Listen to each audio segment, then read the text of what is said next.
Heyo, beloved community. It is the first Sunday after Pentecost, and in some traditions, it's celebrated as Trinity Sunday. So I'm going to talk to you about three things today: hope, the Holy Spirit, and what this means for the church. Come, Holy Spirit, renew the face of the earth. Set your people free. Come, Holy Spirit, renew your image in us. Heal our humanity. Hello, beloved community. Happy, blessed Trinity Sunday. Today I'm going to be looking at a passage from Romans 5. Today is the week after Pentecost, and in many traditions, including those that follow the lectionary, this is a day that we celebrate Trinity Sunday. And what that means is that we believe that God, Jesus, and the Holy Spirit are three in one and one in three, that they are all God. And what that means is that the Holy Spirit that empowers us is God at work in this world, that Jesus walking the earth, doing human things, was God in flesh. So this passage from Romans, let's be honest, it's probably one of the passages for the day because it just happens to mention the Holy Spirit. And the people who put the lectionary together are like, ooh, let's use that one. Shout out to the Holy Spirit. But I think it's great because last week, Pentecost, we spent some time talking about the Holy Spirit. So it's a perfect time to remember that believing in the triune God means that God is God, our creator, God, Jesus Christ, and also God, the Spirit, who is still moving and has been moving in all eternity. And that's the Spirit that empowers us. That's the Spirit that poured those apostles out onto the streets to proclaim God's news and, gather all their possessions together and divide them and redistribute them as any who had need. That same encouraging, upbuilding, and pushing spirit is the same spirit that empowers us. Exciting, right?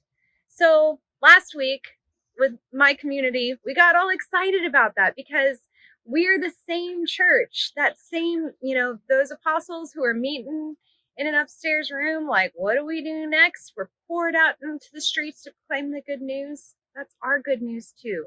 We are that church. And it's important to remember both the church's humble beginnings and the church's mission, which is, to proclaim good news to the poor, to encourage people to live like Jesus lived and to continue Jesus's gospel work, to share the love of God, our creator, who has loved us and created us in God's image in all eternity.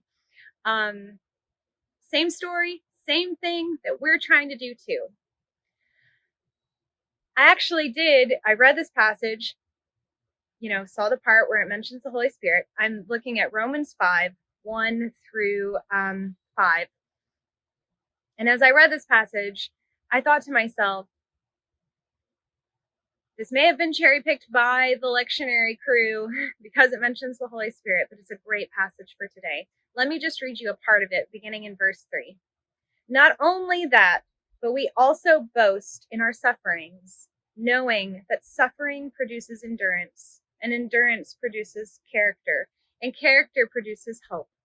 And hope does not disappoint us, because God's love has been poured into our hearts through the Holy Spirit that has been given to us.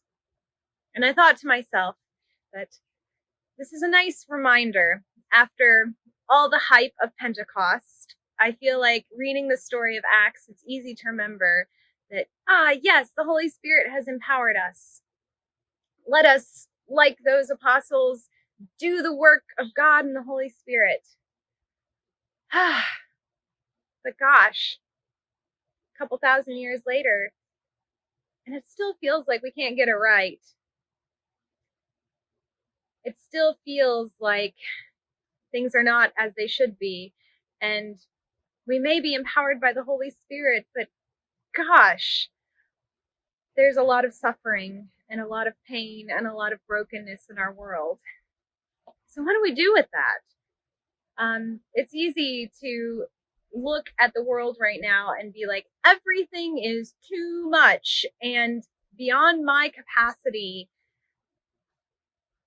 to participate in any move toward wellness or reconciliation or all those things that God has called us to often seem very big and very intimidating. And sometimes I find that if things seem too big or too intimidating, the world seems all too much. Sometimes it's easier to just write it all off um, instead of doing our part. When really, the part that God has called us to is just to be ourselves. We're created in the image of God. We talked about this in our service last week, but what if the Holy Spirit empowers us to be ourselves and to bring ourselves to the work of God?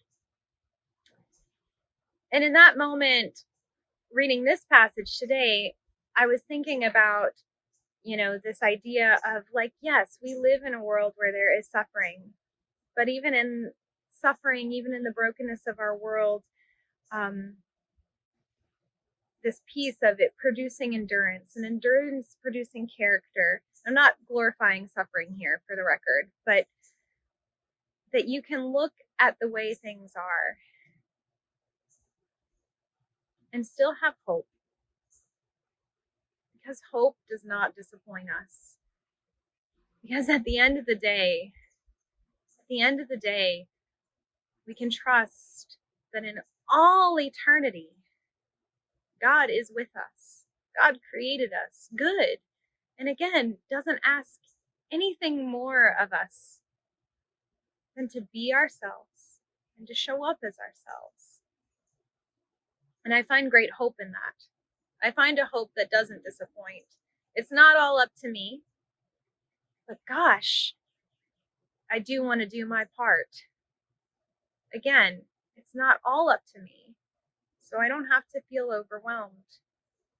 But gosh, if this Holy Spirit, if this same Holy Spirit, if the breath of creation, if God created me, then gosh, I do want to show up and do my part to work for God's kingdom, to be there for my neighbor, to be my most well self, to seek wellness and recovery and health so that I can be a healthy companion and neighbor to others.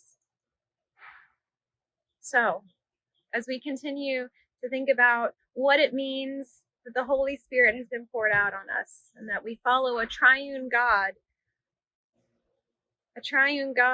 whose Holy Spirit is still at work in us today, right now. As we think about those things, think about how we can be ourselves, be empowered to be ourselves, and to show up as ourselves for one another. That I can have hope in. That doesn't seem too big or beyond my capacity. That encourages and it builds me to want to be there for myself and for my neighbor in the healthiest ways that I can. That is a hope that does not disappoint. Beloved, be hopeful. The Holy Spirit is poured out on you and me.